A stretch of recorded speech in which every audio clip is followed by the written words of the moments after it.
Bonjour tout le monde, nous sommes dimanche après-midi et j'ouvre une nouvelle semaine de vlog. J'espère que vous allez bien. Merci beaucoup pour vos retours sur la vidéo précédente. J'ai eu beaucoup de merci voilà, sur l'extrait que j'ai diffusé de Manchette et Nimiec. Donc merci à vous de l'avoir visualisé et ça m'a fait très plaisir de le faire. Donc voilà, j'hésite pas en général quand il y a des interviews, des trucs comme ça à vous partager un peu parce que c'est normal. Donc voilà, que je peux, je le fais. J'ai terminé 2 livres. Le premier, c'est Le miroir des courtisanes de Aliyoshi Sawako, publié chez Piquet, qui était une lecture dense, très intéressante, très belle, assez triste, assez contemplative, traditionnelle, et comme je vous l'ai dit, déjà remplie de codes et de jalousie, d'histoire avec un grand H aussi. J'ai vraiment beaucoup aimé. Mais je crois que j'ai préféré Les Dames de Kimoto, qui était un peu plus court, peut-être moins exigeant, et une porte d'entrée vers cette autrice-là. Donc voilà, je ne recommande pas forcément celui-là pour entrer dans l'univers de l'autrice, mais si vous voulez vraiment rentrer dedans et être dans la littérature japonaise, belle, contemplative, descriptive, tout en finesse, en poésie, allez-y. Sachez juste qu'il fait un peu plus de 500 pages, donc voilà. Mais en tout cas, très beau, très belle lecture. J'ai fini aussi, ça y est, Les Éclats de Bret Easton Ellis. C'est un énorme pavé de 910 pages et je l'avais commencé tout début juillet et je l'ai fini là, début septembre. Il m'a fait 2 mois et j'ai vécu avec les personnages longtemps du coup. Donc ils m'ont habité longtemps, ils m'ont suivi longtemps. Et à la fin, il y a des choses très violentes qui se passent, très violentes. Et un dénouement, on va dire, où je suis un peu mitigée. Parce que l'auteur, donc c'est comme une autofiction en fait. L'auteur parle de lui, de son année au lycée en 81, de ses amis, et puis de ce jeune homme qui arrive en 81 qui s'appelle Robert Mallory, et qui va un peu bouleverser toute la bande d'amis. Et je suis un peu mitigée parce que j'ai cru à certaines choses, j'ai vu certaines choses tout de suite, et j'avais raison. Ou presque. Et du coup, il y a beaucoup de choses en suspens parce que même l'auteur ne sait pas la fin de ce récit. Donc il y a un côté un peu frustrant. C'est très particulier, on ne peut pas vous en parler comme ça en 3 minutes, mais c'est l'histoire d'une bande d'adolescents très privilégiés dans la bande à Los Angeles. Et d'un jeune homme qui va tout bouleverser, qui a un passé compliqué, très compliqué. Et à côté de ça, il y a des meurtres. Voilà. Donc il y a quand même de l'action. Il y a beaucoup de choses dans la tête de l'auteur et du personnage principal qu'il représente dans ce livre, à savoir lui-même. et à la toute fin, on découvre, je vous le dis quand même parce que peut-être que vous pouvez vous attendre à quelque chose, cela est une œuvre de fiction. Les personnages, les événements et les incidents sont le produit de l'imagination de l'auteur. À l'exception de l'auteur lui-même, toute ressemblance avec des personnes vivantes ou mortes est une pure coïncidence et n'a pas la moindre réalité. Donc je crois que j'aurais voulu le savoir avant. Je crois que j'aurais voulu le savoir au début. Parce que du coup, je me suis fait embarquer. Et j'aurais voulu savoir que c'était une œuvre de fiction. Parce que vraiment, je me suis dit, mais c'est tellement réel, quoi. Ce qu'il nous décrit, c'est tellement... Tu sens vraiment que c'est sa vie, en fait. Non. Ou pas, parce que c'est Bret Easton Ellis. Et parce que je suis persuadée qu'American Psycho est un rêve, est une utopie, est quelque chose qui... Enfin, c'est même pas une utopie, c'est quelque chose qui n'existe pas. Pour moi, ce livre n'existe pas. Il n'est pas... C'est particulier, je lui en avais parlé au Salon Fnac il y a bien 4 ans. C'est très particulier. Bret Easton Ellis, je pense, c'est un auteur déjà hyper singulier, très particulier, qui a sa plume, son style, ses idées, et qui en plus joue joyeusement avec le lecteur. Il s'éclate avec le lecteur. Et j'ai quand même des doutes sur la réalité de ces éclats-là. Je ne comprends pas le titre Les Éclats, d'ailleurs, et je n'ai pas regardé le titre en anglais. Je suis curieuse, je ne sais pas pourquoi ça s'appelle Les Éclats. The Shards. Shards, ça doit sûrement vouloir dire éclat, S-H-A-R-D-S, probablement. Ou alors l'éclat, enfin les éclats, tout éclate. Je sais pas, mais en tout cas, ça m'a marqué. 2 mois de lecture, ça marque. Donc intéressant. Mais, voilà. Demain, je commence Les filles de l'ouragan de Joyce Maynard, qui est un livre assez court, finalement, de 350 pages. Je ne vais pas relire le résumé, donc je peux vous le mettre là. Comme ça, vous pouvez le lire si vous voulez. Moi, je ne le lis pas. Je le lis avec Audrey, en lecture commune, et on va se régaler, parce qu'on aime beaucoup Joyce Maynard. Et ça va être très très chouette. Voilà, je vous retrouve un petit peu plus tard pour vous parler de mon avancement de mes lectures. On est mardi, il est 10h34, je suis allée courir un petit presque 4 km, je suis contente. J'essaie de faire ça régulièrement. Je ne l'ai pas fait la semaine dernière. On va essayer 1 fois à 2 fois par semaine. On tente. Ce midi, j'ai pilates, je vais être au bout de ma vie, mais c'est pas grave. Comme ça, j'essaie de retrouver une énergie avant de reprendre la semaine prochaine, de ne pas être complètement au bout du Rolls lundi soir à 21h30 quand je termine mes cours, et d'avoir un petit peu d'énergie. Voilà, j'espère que vous allez bien. Je me suis fait un petit thé vert avec ma petite tasse de quinoa. Et je viens vous parler tout petit peu de ma lecture en cours qui est Les filles de l'ouragan de Joyce Maynard. Oh. Et en fait, j'ai lu 89 pages et j'arrive pas trop à rentrer dedans. Donc je suis un petit peu embêtée parce que c'est Joyce Maynard et parce que il est court. Et en même temps, je suis pas complètement rentrée dedans parce que je l'ai lu en 2 fois, 89 pages. Donc j'ai pas pu lire 1 heure d'affilée pour vraiment être dedans.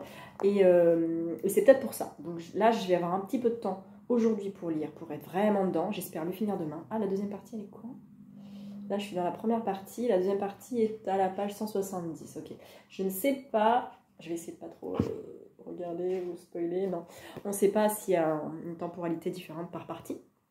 Je ne sais pas combien de temps on va suivre ces 2 jeunes filles, Ruth et Dana, qui sont donc 2 jeunes filles nées le même jour, dans la même ville. Ouais, exactement. Mais dans des familles très différentes, l'une de l'autre. Et on va sentir des inégalités entre elles, dans le sens où chacune vit sa vie, en fait. Elles vont grandir, et c'est pour ça que je suis curieuse de savoir jusqu'à quel âge on va les suivre, parce que je pense que si on les suit tout au long de leur vie, ça peut être trop court, 350 pages, mais en même temps, ça peut être assez englobant sur toute une vie, et se donner une idée vraiment de ces 2 jeunes filles. Voilà, j'arrive pas trop à rentrer dedans, parce que ça va pas assez loin pour moi, encore. C'est le début, hein. C'est un roman choral, on les suit en alternance toutes les 2.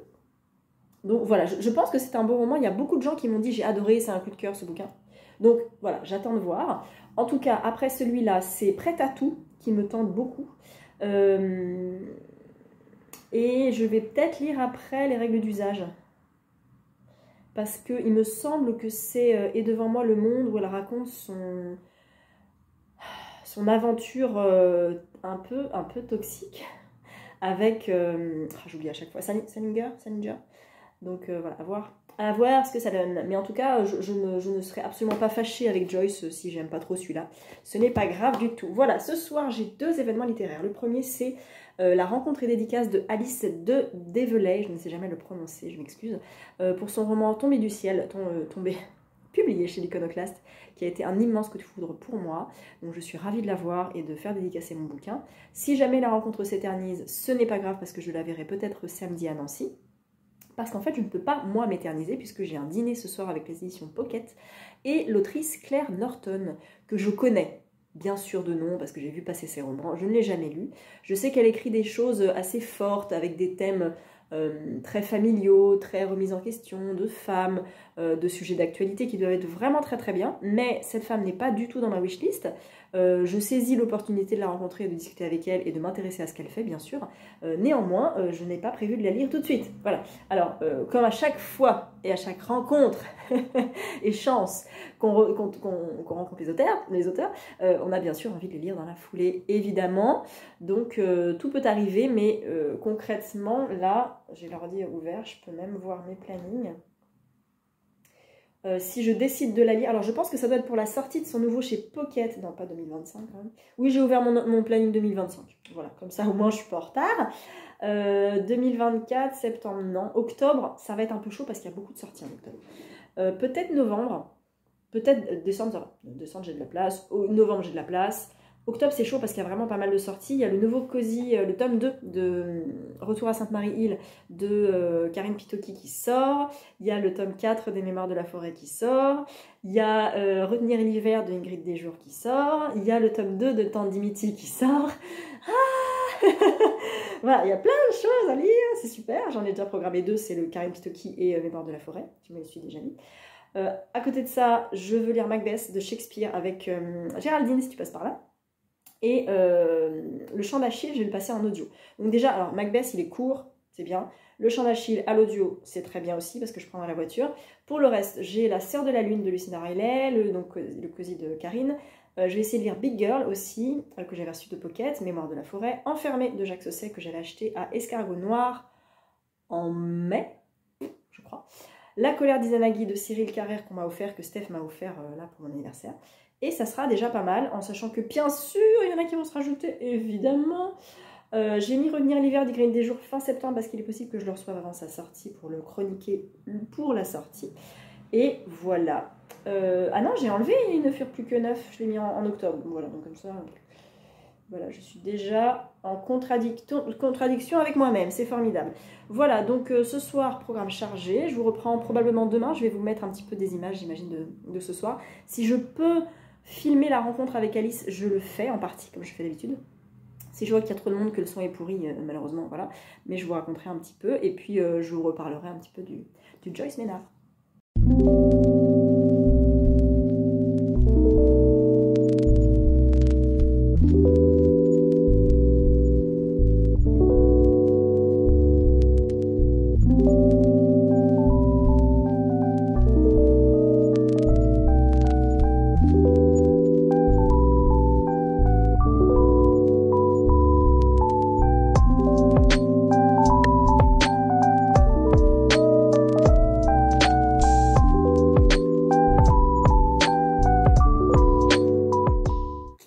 Nous sommes mercredi matin et j'ai reçu une petite rose artificielle, bien sûr, hier à l'événement Pocket. C'était trop bien, voilà. Je vais revenir dessus, on va faire dans l'ordre.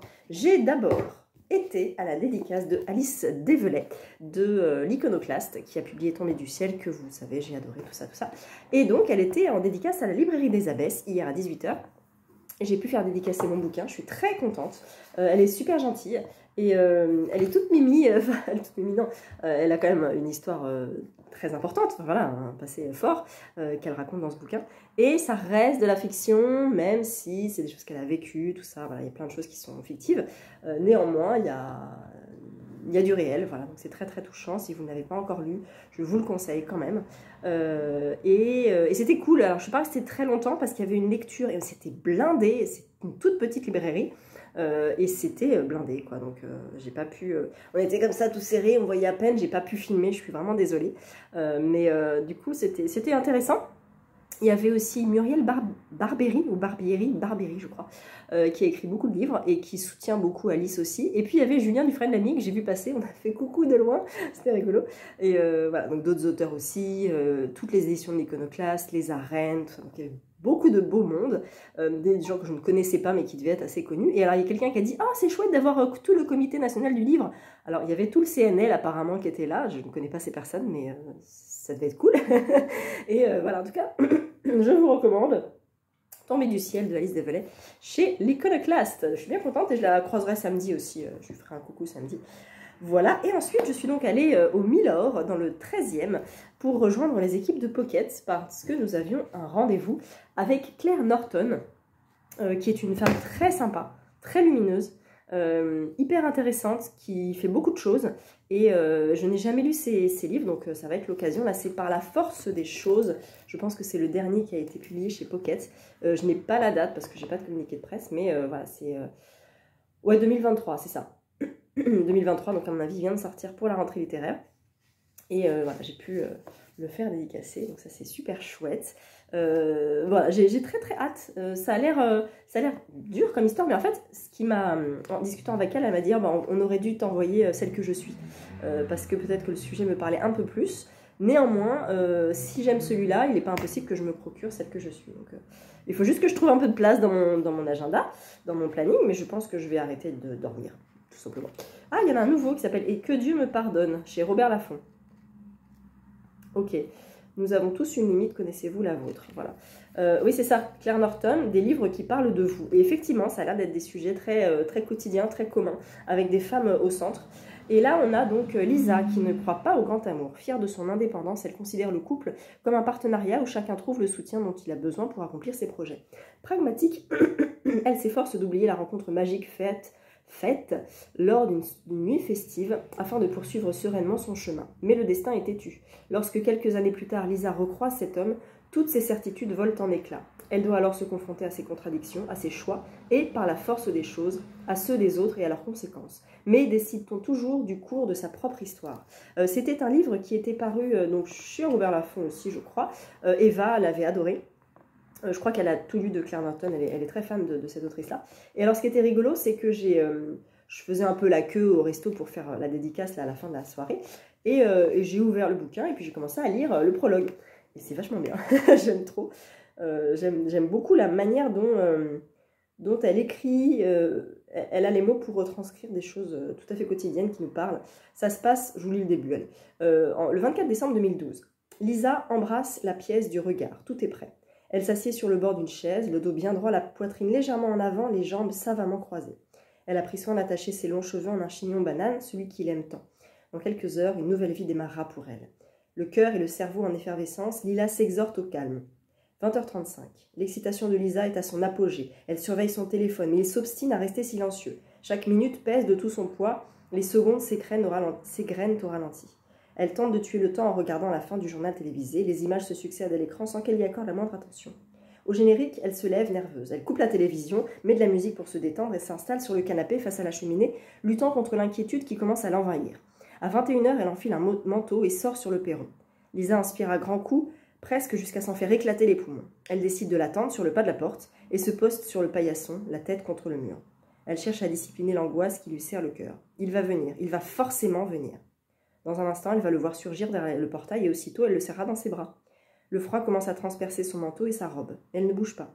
Ce qui la glace de l'extérieur la tétanise bien moins que la petite voix intérieure qui lui souffle qu'il ne viendra peut-être plus. Sans même s'en rendre compte, elle sombre dans le sommeil. Voilà.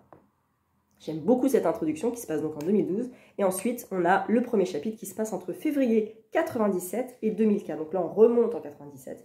Et on va être avec Lisa, qui est beaucoup plus jeune. Voilà, j'ai hyper hâte. Donc il va falloir que je le casse dans mon planning. Je vais essayer en octobre. Je me dis que ma palle, ma palle est là. Il y a des bouquins dans ma palle qui peuvent attendre. Il y a des bouquins plus importants, notamment le dernier Ingrid des jours qui va arriver, le Jean-Baptiste Andrea, non, le Julien Dufresne-Lamy, parce que ça s'appelle De moi chez Andrea. Et Andrea me perturbe, voilà. Donc je me dis qu'il faut que je le lise là. Une vie impossible chez Nami de Matt Haig qui vient de sortir, que j'ai prévu de lire après celui-là. Il est aussi un peu plus prioritaire parce que j'ai envie de donner mon avis sur les livres qui viennent de sortir. C'est aussi pour vous convaincre peut-être si je les ai aimés de vous les procurer, si vous les aimez et leur donner de la visibilité.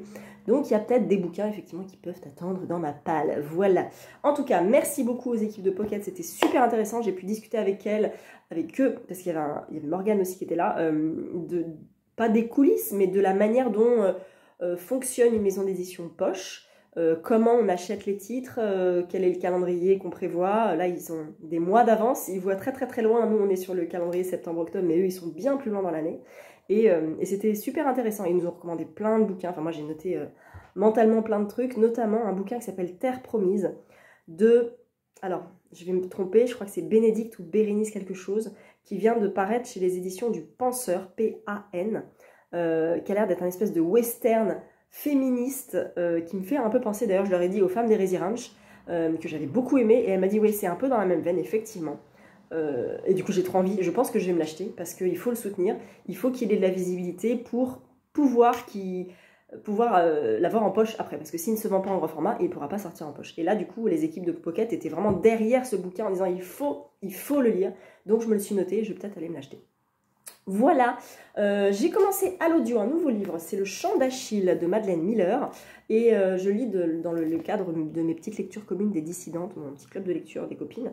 On s'est mis d'accord un peu sur ma palle d'octobre, j'avoue, et en fait, voilà, ça tentait les filles, je crois qu'il y en a qui l'ont déjà lu, mais Hélène l'écoute, moi je l'écoute aussi, et voilà, je suis vraiment au début, hein, j'ai lu 2 chapitres, je suis lu 40 pages, Et j'aime beaucoup la manière dont c'est expliqué, parce que c'est Madeline Miller qui décrit un monde plutôt d'hommes dans la mythologie. Et là, on est avec Patrocle, qui est aussi chétif et maladroit qu'Achille est solaire, puissant, promis à la gloire des immortels. Mais grandissant côte à côte, un lien se tisse entre ces deux êtres dissemblables. Je veux pas en savoir plus. Après, je connais un peu. En fait, non, je connais juste le tendon d'Achille, c'est tout. Voilà, je sais que c'est sa faiblesse. Je crois que j'ai vu 3, le film avec Brad Pitt, mais j'en ai pas beaucoup de souvenirs. Donc là, on va être avec Patrocle et Achille. Voilà, c'est tout ce que j'avais à vous dire. Je vais faire des courses et je vais continuer le Joyce Maynard. Je suis à la page 219, il me reste 140 pages à peu près, je vais essayer de le finir ce matin. Je suis pas convaincue. Néanmoins, il y a des éléments intéressants. On suit les filles, là, elles sont plus grandes, elles ont une trentaine d'années, je crois, pas loin de 30 ans. Il y a un événement qui s'est passé du côté de Ruth, une des filles, un événement assez inexpliqué et inexplicable pour moi pour l'instant, mais un truc assez tragique. Je pense qu'il va y avoir, bien sûr, un dénouement avec des explications, c'est sûr. J'imagine, j'espère, parce que s'il n'y en a pas, je suis un petit peu embêtée. Mais voilà, je comprends. Alors, Audrey m'a dit qu'elle avait abandonné parce qu'elle n'arrivait pas à rentrer dans le truc et à s'attacher au personnage. Ce que je comprends vraiment. Mais j'ai quand même l'impression que c'était un de ses premiers romans et que peut-être, c'est peut-être un de ses premiers romans. Et du coup, ça manque peut-être un petit peu de profondeur. Je sais pas de quand il date. 2010, ouais. Donc voilà, à voir, mais en tout cas je vais en lire d'autres d'elle de toute manière, donc je n'y en veux pas si je n'accroche pas trop à celui-là. Voilà, je vous reprends un petit peu plus tard. Nous sommes jeudi matin, je vous prends rapidement car j'ai terminé le Joyce Maynard hier et ce fut une très belle lecture, même si j'ai mis du temps à rentrer dedans. Même si j'ai pas réussi au début à m'attacher au personnage, il se passe un truc, je sais pas trop, quand...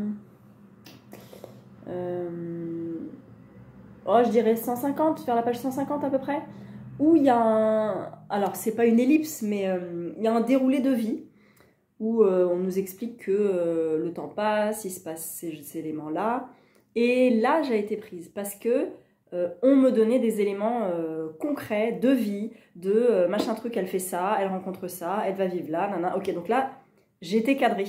Et à partir du moment où j'étais cadrée, je pouvais avancer plus facilement. C'est un ressenti personnel. Mais à partir de là, j'ai vraiment beaucoup plus apprécié cette lecture parce que j'étais rentrée dedans. C'était concret et je savais où j'étais. Voilà. Et du coup, Ruth et Dana sont deux femmes assez incroyables. Encore une fois, un roman avec Ruth. Encore une fois, une très belle lecture. Et j'ai rien vu venir. Voilà. Il y a un twist, si on peut appeler ça un twist, qui peut être vu rapidement, qui peut ne pas être vu, et ce n'est pas grave. Au fur et à mesure de la lecture, je me suis posé des questions, puis cet événement dont je vous parlais, je me dis c'est bizarre quand même, il s'est passé quelque chose, ça ne peut pas rester inexpliqué, ça devient expliqué, et tout coïncide, et tout, là où tu te dis, mais oui, ah la vache, je me vois lire mon bouquin et dire, ah bordel, mais oui, d'accord, ok. C'était très intéressant d'avoir cette émotion-là à ce moment-là. Donc ça, j'ai beaucoup aimé. Et en fait, c'est vraiment des histoires de femmes, quoi. De vie qu'on traverse et de réflexion et de rencontres. C'était très beau. Vraiment, c'était très beau. Il est court. Il faut peut-être un peu de temps pour rentrer dedans. Mais il y a des passages qui sont super beaux. Et voilà. Vraiment, j'ai beaucoup aimé. C'est pas un coup de cœur parce que, encore une fois, j'ai mis beaucoup de temps à rentrer dedans. Je crois que je lui ai mis 17. Ça sera peut-être mon moins...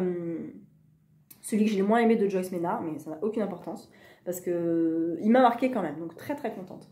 J'ai commencé hier soir, rapidos, Une vie impossible de Matt Haig, et là je suis à la page 56. Donc c'est l'histoire d'une dame qui est à la retraite, qui s'appelle Grace, qui reçoit un courrier d'une dame qui s'appelle Christina, qui lui lègue en fait une maison à Ibiza. On va savoir pourquoi, on va savoir comment. Là, elle vient d'arriver à Ibiza. Ça va un petit peu... Enfin, ça va vite au début. Elle arrive tout de suite à Ibiza, certes. Et en fait, cette femme, Grace, a perdu son mari et a perdu son fils de 11 ans. Donc, elle n'a pas un super moral. Elle n'a pas un super mood, en fait. Et voilà, on va sûrement apprendre à la connaître un peu mieux parce qu'elle va sur la tombe de son mari avant de partir à Ibiza pour s'excuser de ne pas pouvoir aller sur la tombe pendant un petit moment. Et à la fin, elle dit je t'aime mon chéri, à bientôt. Et une fraction de seconde plus tard, j'ai ajouté, je suis désolée pour ce que j'ai fait. Donc elle a dû faire un truc. Quand tu balances une phrase comme ça, c'est pour dire au lecteur, ta ta ta ta, voilà. Donc je pense que on en saura plus. Il est quand même à 470 pages. Il va me faire un peu aujourd'hui, mais je vais prendre la voiture pour aller au boulot. Il va me faire un peu demain, mais je bosse pas et mon mari est à la maison, donc on va sûrement faire des trucs, on va peut-être sortir, je sais pas, on va voir. Et samedi, je le prends pour aller à Nancy, parce que je vais à Nancy samedi. Et je vais à Nancy samedi. Je vais à Nancy samedi avec tout ça. Je m'auto-soule, voilà. La part de l'autre, parce que je veux le faire dédicacer. 555, parce que je veux le faire dédicacer. Les impatientes, parce que je veux le faire dédicacer. Toute une moitié du monde, parce que je veux le faire dédicacer. Neverland, parce que je veux absolument le faire dédicacer. Mon mari, parce que je veux aussi le faire dédicacer. J'ai enlevé Titu en me disant, bon, Titu, elle est sur Paris, je peux l'avoir quand je veux, c'est pas un souci.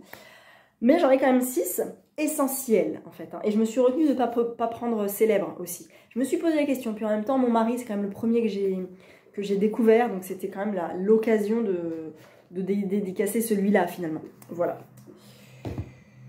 Voilà. Donc j'ai un sac à dos. J'hésite à prendre un tote bag en plus. Parce que clairement, je dois en acheter 2. Peut-être 3. Et j'ai vu que le Rebecca Liguieri faisait 560 pages. Je suis ravie. Il a l'air cool en fait. Donc je sais pas trop.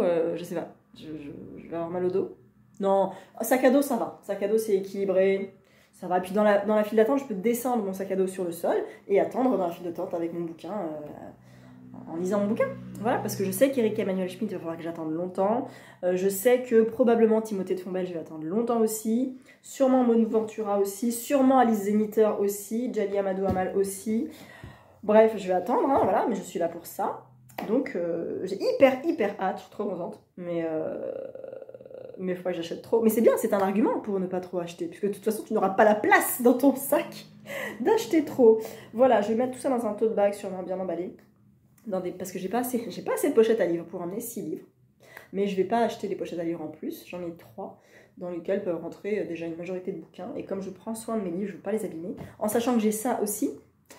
Donc c'est pareil, ça va être mon bouquin. Je peux même pas le mettre dans un sac à main parce que déjà ça rentre pas et j'aurai pas de sac à main. J'ai mon sac à dos et je le garde à la main. Je crois qu'il fait beau samedi. Bon, on verra. Voilà, je vais continuer une vie impossible et je vous revois peut-être demain. Peut-être demain. Parce que j'ai des trucs dans la boîte aux lettres peut-être. J'attends des trucs dans la boîte aux lettres. Mais plein, genre plein. En fait, j'accepte des choses. Je suis contente de les recevoir. Et puis après, je fais la liste de tout ce que je dois recevoir. Et je fais, oh my god. Voilà. Mais j'accepte parce que vraiment ça m'intéresse. Et parce que je peux faire de la place dans mes plannings. Donc je dis oui. Parce que je suis curieuse. Et des fois, la curiosité, ça fait un peu flipper. Voilà. Je m'auto-soule. Je m'auto-soule régulièrement. Mais j'y travaille. Eh bien, nous sommes toujours jeudi et j'ai reçu le tome 2 d'Il était une fois l'Amérique, publié aux Arènes, BD, une histoire de la littérature américaine. L'an dernier, j'avais reçu le tome 1, j'avais commencé, j'avoue, j'ai pas fini. Il est là, non, il va de l'autre côté. Et là, on est donc au XXe siècle et on va suivre un chapitre par auteur en fait, un auteur par chapitre. On est où ? Je vais vous montrer juste après. Là, on est avec Dashiell Hammett, l'invention du roman noir et le macartisme. Attendez, il y a peut-être un sommaire, ça ira plus vite. Hop là, est-ce qu'il y a un sommaire? Ah, il y a une petite carte des États-Unis. Chapitre... Ah oui, il y a toutes les références de tous les livres qui sont cités. Ok, d'accord, trop bien. Non, on n'est pas sur un sommaire, d'accord. Je vais vous trouver quelque chose. Si. Voilà, le chapitre 2, c'est Henry Miller et l'érotisme au pays du puritanisme. Ensuite, il y a Francis Scott Fitzgerald avec Gatsby le Magnifique et les années folles. William Faulkner, le Sud et la ségrégation raciale. Ernest Hemingway, Guerre mondiale et génération perdue. Steinbeck, la crise de 29 et les raisins de la colère. Tennessee Williams, un tramway nommé Désir et le théâtre de la folie. Jack Kerouac, Sur la route avec la Beat Generation. Truman Capote avec De sang-froid et le True Crime. Flannery O'Connor, Petit blanc et humour noir. Et enfin l'épilogue, l'Europe héritière de l'Amérique. Merci infiniment les arènes, vraiment.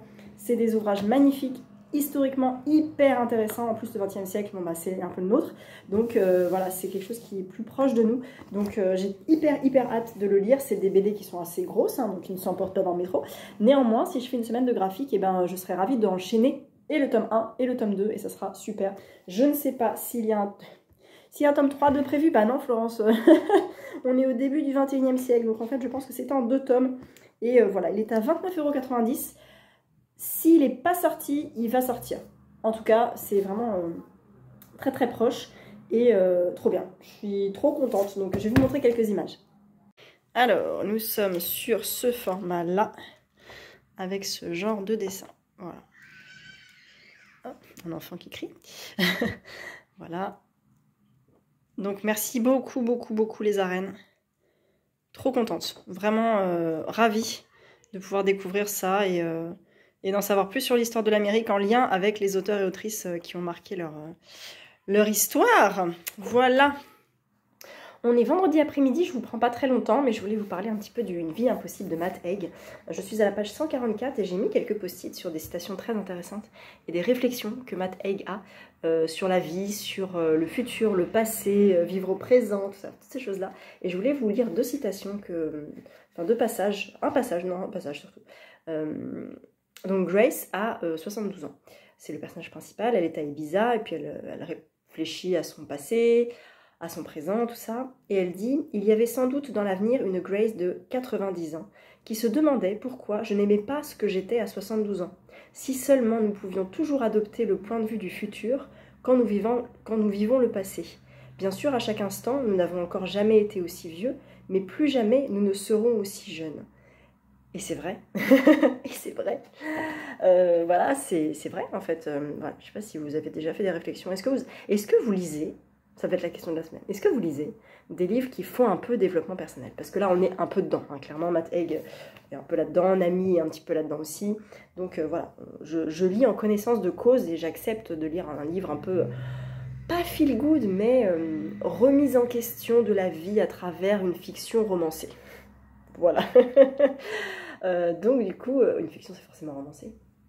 Est-ce qu'une fiction c'est forcément romancé? Deuxième question.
C'est un livre de Kevin Lambert qui s'appelle Que notre joie demeure, qui vient de sortir en poche et qui est absolument merveilleux.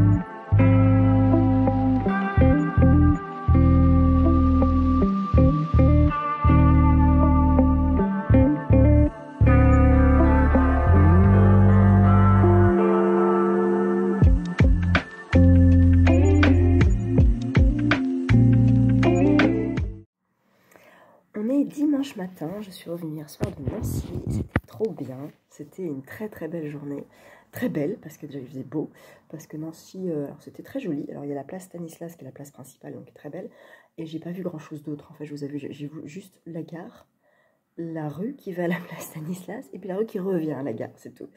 Donc c'était très chouette, beaucoup de monde, vraiment beaucoup de monde, à tel point que moi j'ai eu la chance de voir tous les auteurs que je voulais voir aux alentours de 15 h. Donc je me suis dirigée vers la sortie en me disant bon, je rentrerai plus tard, j'avais mon train qu'à 19h. Et en sortant, j'ai vu 100 personnes qui faisaient la queue pour rentrer, alors que déjà à l'intérieur, c'était déjà blindé. Donc je me suis dit, bon, je vais pas rentrer tout de suite, je crois. C'est pas grave. J'ai vu du monde. Merci beaucoup pour tous les échanges avec avec ceux avec lesquels j'ai discuté. J'ai vu Sarah, j'ai vu Nathalie, j'ai vu Véronique. Véronique ou Valérie, je me rappelle plus. Avec tes jolies lunettes, je ne me souviens plus. Mais je crois que c'est Valérie. Non, Véronique. Pardon. J'ai vu Perceline. J'ai vu qui encore zut. J'en ai vu d'autres, je m'excuse. Bah, j'ai vu Pascal, j'ai vu Magda, voilà, donc c'était... J'ai pas vu Eva, je n'ai pas trouvé Eva sur le salon, mais il y avait vraiment beaucoup de monde. C'était un chouette salon, c'est un peu le salon de la rentrée littéraire. Il y avait des auteurs que je voulais voir absolument, et j'ai réussi à voir tout le monde, sauf celle que j'ai pas cherchée, c'est Rebecca Liguiri, parce que mon sac était déjà bien lourd, et en plus, je ne suis pas tombée dessus par hasard, et voilà, je ne l'ai pas plus cherché que ça, mais c'est pas très grave. J'ai commencé la journée avec Alice Zéniter, très contente de l'avoir vue, d'avoir échangé un petit peu avec elle. Et donc voilà, une petite dédicace sympathique d'Alice Zéniter. Ensuite, je suis allée donc, sur la même rangée, un peu plus loin. Il y avait toute l'équipe de l'Iconoclaste, c'était génial. J'ai vu Maud Ventura. J'ai pu faire dédicacer mon mari et je lis en même temps parce que j'ai pas lu les dédicaces, j'avoue, donc je lis après et c'est cool. Et du coup on a discuté de célèbres, on a discuté de mon mari, on a discuté aussi avec Alice Develay qui était juste à côté d'Evelay, à côté donc il y avait Alice, il y avait Maude et à côté il y avait Titiou. Puis après un peu plus loin il y avait Mathieu Palin et Cécile Coulon que j'ai pas vu parce que j'avais pas à leur faire dédicacer. Mais Titiou je vais pas dire la journée avec, mais je suis passée plusieurs fois parce que beaucoup n'avaient pas encore acheté ni lu Les Grandes Oubliées, donc ça, je trouve ça intolérable. Donc j'ai amené à Titiou des gens qui voulaient acheter Les Grandes Oubliées. Donc voilà, on a bien rigolé. C'était très chouette, Maud Ventura est très sympa. Je suis un peu tombée dessus un peu par hasard et j'étais très contente parce que ça faisait partie de mes objectifs, c'était de voir Jaili Amadou Amal parce que j'ai lu Les Impatientes et je l'avais adoré, donc j'ai pu lui faire dédicacer et avec les compliments de l'autrice. Bonne lecture, mais j'ai déjà lu madame, je te l'ai dit que je l'ai lu, c'est pas très grave. Et donc du coup je lui ai pris son nouveau qui s'appelle Le Harem du Roi. Elle m'a dit si vous avez aimé Les Impatientes, vous aimerez Le Harem du Roi, je lui fais confiance. Et du coup j'ai un petit marqueur, j'avais pas vu. Voilà, une promenade dans Le Harem du Roi pour la liberté des femmes, bien à vous. Voilà, donc je suis bien contente. Donc ça c'est mon premier achat. Ensuite j'avais j'avais 2 goals dans la journée. Mon premier goal c'était Timothée de Fombelle. J'ai fait donc le stand jeunesse et je regarde sur le plan, on était avec Sarah et je regarde, je dis mince, je trouve pas, je demande et il me dit il est là, c'est vrai qu'il est là, et il y avait personne. Donc je suis allée le voir et je lui ai montré ce bouquin, alors il était en vente et il me dit ah ça me fait plaisir, c'est vrai qu'on parle pas beaucoup, enfin on le voit un peu moins celui-là parce qu'il est plus connu pour sa jeunesse, mais moi je lui ai expliqué que ce livre-là m'a bouleversé l'enfance et que j'aurais aimé lire plus tôt et que voilà on a discuté de celui-là, on a discuté de Capitaine Rosalie aussi que j'aurais dû lui amener, je regrette parce qu'il était vraiment pas très gros, j'aurais pu le faire dédicacer pour mon fils, mais voilà j'étais ravie et vraiment j'étais très touchée de le voir et de pouvoir lui expliquer ça, lui dire ça, que ça m'avait vraiment touchée. Il a vu les post-it et tout, donc on a pu échanger, j'ai fait une photo avec lui, je fais pas beaucoup de photos avec les auteurs, mais là lui et Eric Emmanuel Schmitt c'était vraiment les auteurs que je voulais absolument voir, donc j'ai fait une petite photo et j'étais trop contente. Il m'a fait une jolie dédicace pour Florence. Je sais que vous êtes chez vous sur ce chemin de haute enfance, de votre enfance. Merci d'être Florence pour cette fidélité qui me donne des ailes. Merci chère Florence, pardon, pour cette fidélité qui me donne des ailes. J'étais tellement contente de le voir, c'était trop bien. Voilà, ensuite on a farfouillé un peu les auteurs et je voulais aller voir Stéphanie Pérez pour La ballerine de Kiev parce que danse, voilà, parce que guerre en Ukraine. Donc voilà, ça m'intéressait, je sais qu'il y en a. J'ai lu beaucoup de retours positifs, donc j'étais assez contente. Et donc elle a fait une jolie dédicace aussi. Et il n'est pas très long, hein, il fait 250 pages. Je ne sais vraiment pas quand je le lirai. J'ai envie de le lire tôt, mais j'ai tous envie de le lire tôt. C'est compliqué, mais en tout cas, bien contente de l'avoir vu elle aussi. Et puis, mon goal de la journée, c'était Eric Emmanuel Schmitt. Donc je suis allée le matin à son stand. On m'a dit qu'il était là à partir de cet après-midi. L'après-midi, j'y retourne vers, je sais pas, 13h30, 2h moins 10 à peu près. On est rentré dans le salon, on était avec Pascal. Et donc on attend au stand parce qu'ils avaient écrit 2h30. Il était 2h quand on arrive au stand. il y avait déjà 6-7 personnes qui étaient. Et joyeusement, des gens passent devant toi, évidemment, parce qu'ils veulent se faire dédicacer aussi leurs livres. Ils n'ont pas compris qu'il y avait une file d'attente. Et puis en fait, juste à côté, ça, ils n'ont pas joué, ils n'ont pas été très malins. À côté d'Eric Emmanuel Schmitt, il y avait Amélie Nothomb, mais elle n'était pas là le samedi. Et à côté, il y avait Mélissa d'Acosta, mais elle ne venait pas en dédicace. Les gens n'étaient pas forcément au courant qu'elle ne revenait pas. Donc il y avait les livres à acheter, et il fallait laisser un passage suffisant pour que les gens puissent voir les livres et éventuellement en acheter. Sauf que nous, on était déjà serrés, il y avait beaucoup de monde, donc on était complètement coincés dans la file de dédicace pour Eric Emmanuel Schmitt. Et du coup, c'était pas pratique du tout.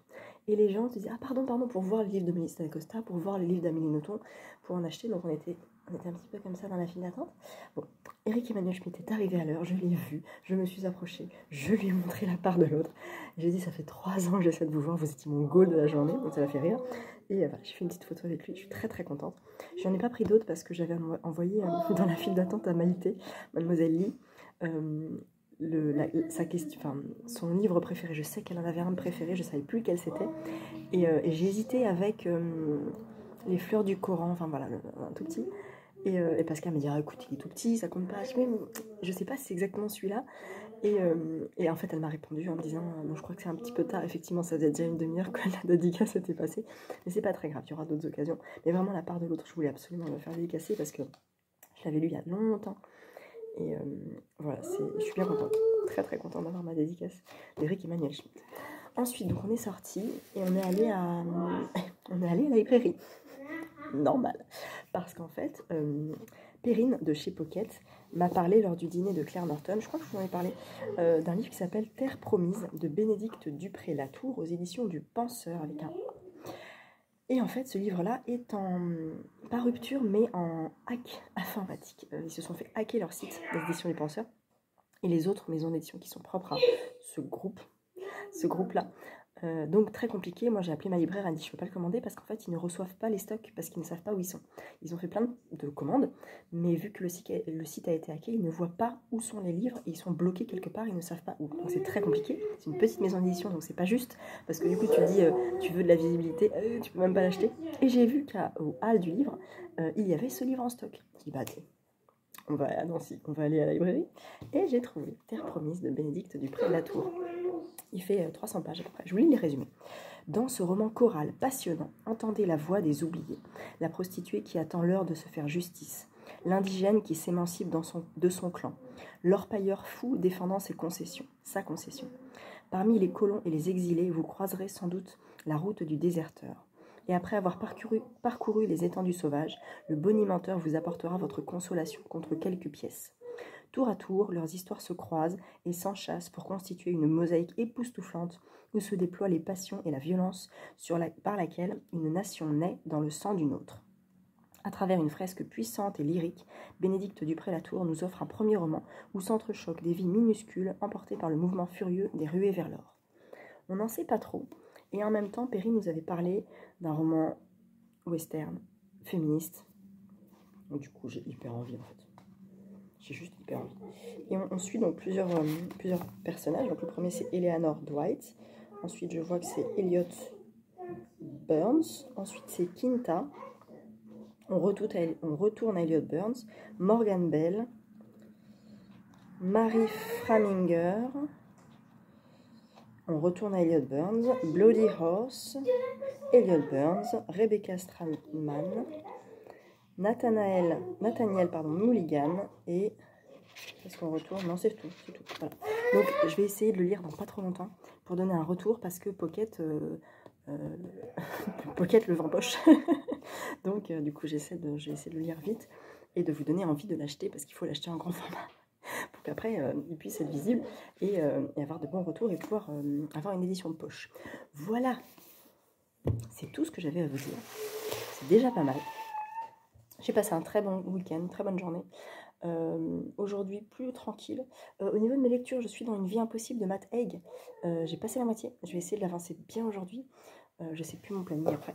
Et voilà, en tout cas, là, il y a plein de choses nouvelles que je veux vraiment lire vite et bientôt. Donc, ça devient compliqué au niveau du planning. Je reprends les cours demain. Ça va, mes cours sont plutôt prêts. Ça va. Et de toute façon, il faut que je voie les élèves aussi pour voir les niveaux toujours. j'ai toujours, c'est pas une appréhension, mais un questionnement sur les attentes. En fait, moi, quand je prépare mes cours, je fais en fonction des niveaux des élèves que je connais, a priori, parce que je les ai eus l'an dernier ou il y a 2 ans, tout ça. Et je me dis, allez, on va tenter un truc, un passage au sol nouveau et tout. Et des fois, leur corps ne fonctionne pas comme le mien, ce qui est normal. Leur coordination n'est pas la mienne. Et des fois, j'ai besoin de trouver les chemins avec eux pour leur faire comprendre comment ça fonctionne, un pas, tout ça. Et du coup, quand je fais moi mes exercices, pour moi, dans mon corps, ça marche. Et c'est vrai que des fois, je me dis, ah oui, ça marche. Attends, oui, mais pour eux, ça marche pas. Donc il faut que je détaille un peu plus.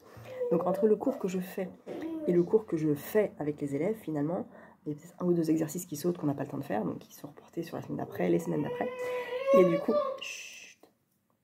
Et du coup, voilà, j'ai besoin, moi j'ai mon cours, mais j'ai besoin de voir les élèves pour avancer aussi avec eux après. Voilà, et bien écoutez, je crois que j'ai tout dit, j'espère que vous avez passé une bonne semaine de vlog. Dites-moi ce que vous lisez comme d'hab, et puis dites-moi si qu'est-ce que je voulais vous poser une question sur les salons, je crois, je sais plus. Ah oui, il y a quelqu'un qui m'a demandé de faire un retour sur un vlog sur les salons justement. Alors je ne sais pas, est-ce que vous voulez que je vous parle de tous les salons que j'avais répertoriés il y a 1 an, un peu plus d'1 an? Oui, il y a 1 an, oui. En France, et il y en avait quelques-uns en Belgique, sur tous les mois de l'année partout. J'en ai un certain nombre, hein, j'ai tout un canevas que j'avais partagé sur Instagram. Ou alors, est-ce que vous voulez que je vous parle des salons que je fais, moi? Il n'y en a pas des masses, mais voilà, le prochain, là, c'est America, ça marche. Pas de problème. J'ai coupé un petit passage parce que mon fils m'a dit qu'il allait aux toilettes. Vous n'aviez pas besoin de le savoir. Donc du coup, voilà. Et donc voilà, dites-moi quel genre de format vous intéresse au niveau salon. Qu'est-ce que vous voulez que je vous raconte? Je voulais aussi faire, comme j'en avais parlé, une espèce de tournée des librairies dans Paris. Donc ça prendra plus de temps, je pense, parce que si je vlog certaines librairies, le temps que je fasse le montage, ça risque de prendre du temps parce que je vais pas faire toutes les librairies en une journée. Donc je ne sais pas comment je peux faire pour vous faire ça. À voir. Ou c'est peut-être dans certains vlogs où je mets quelques librairies, on verra. Bref, voilà, j'espère que vous avez passé un bon moment en ma compagnie et que les images de Nancy vous ont plu. N'hésitez pas si vous avez des questions sur les bouquins que j'ai achetés et puis on se voit la semaine prochaine. À bientôt.